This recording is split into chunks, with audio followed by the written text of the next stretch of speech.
Assets versus liabilities. This simple difference will make you rich. You've probably heard that your house is your biggest asset. On paper, according to the old rules, that's true. But what if I told you that the wealthy don't see it that way at all? What if, by putting on a different pair of glasses, you saw that your house is actually your biggest liability?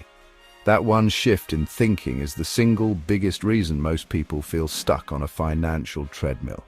But in the next few minutes, I'm going to show you a dead simple way to see the difference, using examples you handle every day, that will finally make this rich people's secret click for you. For generations, we've been sold the pretty simple story about money: go to school, land a good job, buy a nice house, and save for retirement. We're taught that the house, the car, and all the stuff we own are our assets. The debts we have, like a mortgage or a car loan, are our liabilities. Simple enough, right? From a classic accounting standpoint, this definition is technically correct. But here's the dangerous part: using only that definition to build wealth is like trying to navigate a city with a map that's missing all the one-way streets. You think you're following the rules, but you just end up stuck, burning fuel and going in circles. The problem isn't that the definition is wrong, it's that it's incomplete for building real wealth. We've been trained to collect things we think are assets without questioning their true financial impact. In his famous book, Rich Dad, Poor Dad, Robert Kiyosaki pointed out a critical rule. You must know the difference between an asset and a liability, and then focus on buying assets. It sounds obvious, but most of us spend our lives buying liabilities we've been told are assets, and it's a perfect trap. We see our friends getting bigger houses and nicer cars, and that little voice in our head tells us we need to keep up. This keeping up with the Joneses game is a race where the finish line is always moving, designed to keep us running forever. We end up with a life full of expensive obligations that own us, instead of the other way around. But what if there was a different filter? A simple question that could change every financial decision you make for the rest of your life. Let's set aside the accounting textbooks for a minute and look at money through the lens that wealthy people use. It all boils down to a rule so simple it's almost shocking. An asset is something that puts money in your pocket. A liability is something that takes money out of your pocket. That's it. Think of your financial life like a bucket. Liabilities are holes drilled in the bottom, constantly letting your money leak out. Assets are faucets installed at the top, constantly pouring money in. It's all about cash flow. The rich focus on installing as many faucets as possible. The poor and middle class spend their lives getting a bigger paycheck, which is like using a bigger hose to fill a bucket riddled with holes. Your paycheck comes in, and where does it go? It flows right out through the holes. The mortgage, the car payment, the credit card bills, your liabilities. Money comes in, and money goes right back out. That is the rat race. The goal isn't just to fill the bucket faster. The goal is to use your money to install so many faucets that they can cover all the leaks, and then some, without you needing the hose from your job at all.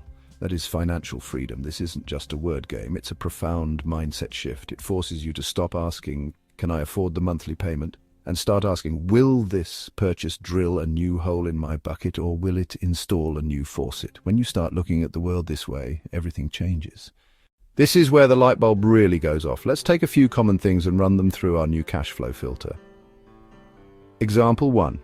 Your house.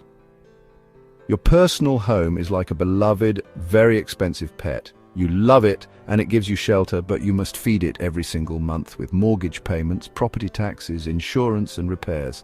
Money flows out, out, and out. It functions as a massive liability. But wait, my house is going up in value, you might say. And it might be, but that appreciation is paper money. You can't use it to buy groceries.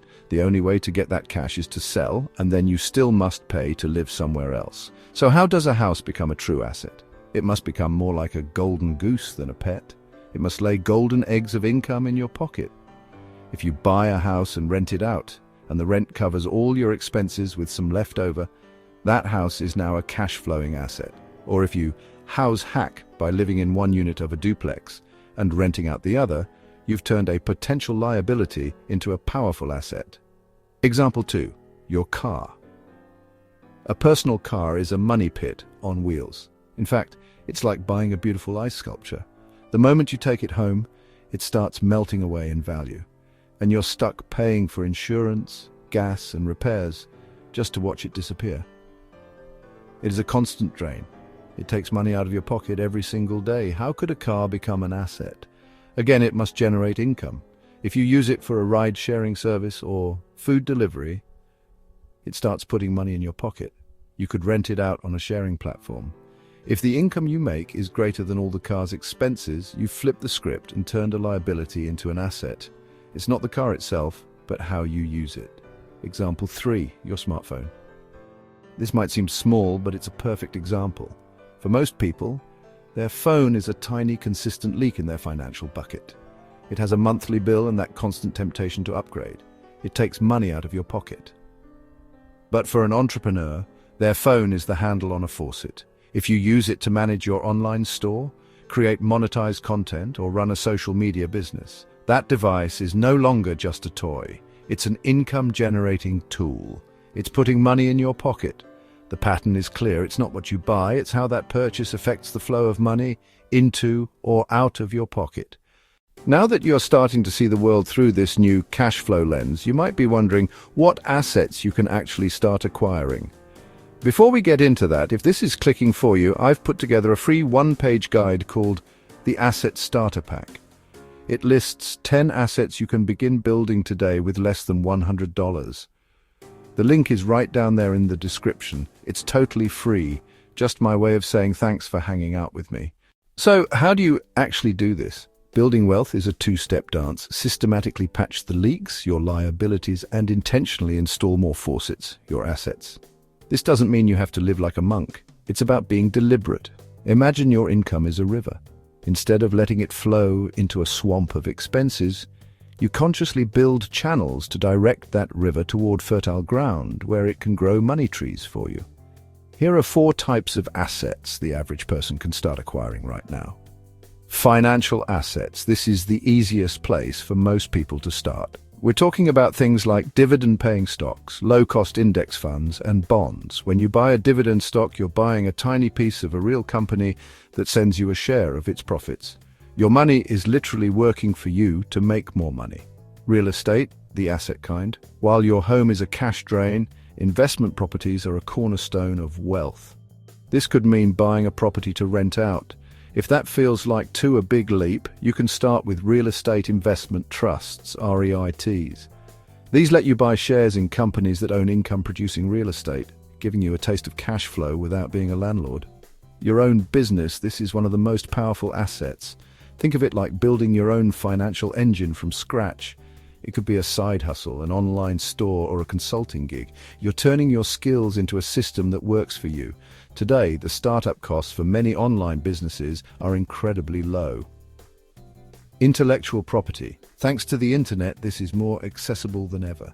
If you can write an ebook, create an online course, or license your photos, you can build an asset once and have it pay you repeatedly. It's a nearly pure income-generating asset with very little maintenance. The key is to just start. Start small. Every dollar you intentionally channel from a liability into an asset is a step toward your own financial freedom. The difference between being wealthy and being stuck often boils down to this one simple shift in perspective. It's not about how much money you make, it's about how much money you keep, and more importantly, how you put that money to work for you.